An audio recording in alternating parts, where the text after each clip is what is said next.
somebody who reached out to me is Andrew Tate, who's extremely controversial.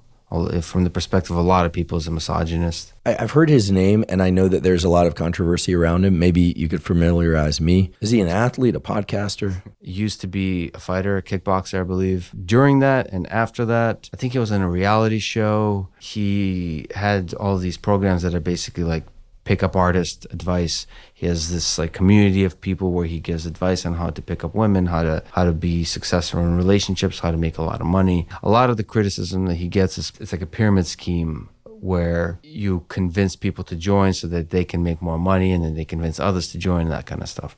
But that's not why I'm interested in talking to him. I'm interested because one of the guests, maybe I shouldn't mention who, but like one of the female guests I had said that her 2 kids that are 13 and 12 really look up to Andrew. And I hear this time and time again. So like he is somebody that a lot of teens, young teens look up to. So I haven't done serious research. Like I usually try to avoid doing research until I like agree to talk, and then I go deep. But there is an aspect to the way he talks about women that while I understand, and I understand certain dynamics in relationships work for people, and he's one such person, but I think him being really disrespectful towards women is not how I see what it means to be a good man. So the conversation I want to have with him is about masculinity. What does masculinity mean in the 21st century? And so when I think about that kind of stuff, it's like going into a war zone. When you do a podcast, everything you do is positive. Maybe you'll say the wrong thing. It's like an inaccurate thing, and you can correct yourself. With Andrew Tate, with Donald Trump, with folks like this, you have to, it's a professional boxing. Like you have to push the person. You have to be really eloquent. You have to be also empathetic, because you can't just do what journalists do, which is talk down to the person the entire time. That's easy. The hard thing is to empathize with the person, to understand them, to steelman their case, but also to make your own case.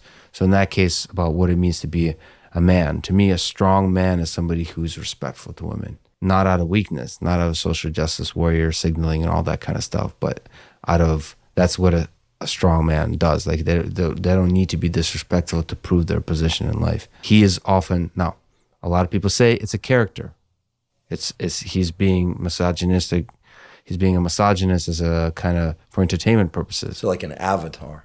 Yeah, but to me, that avatar has a lot of influence on young folks. So the character has impact.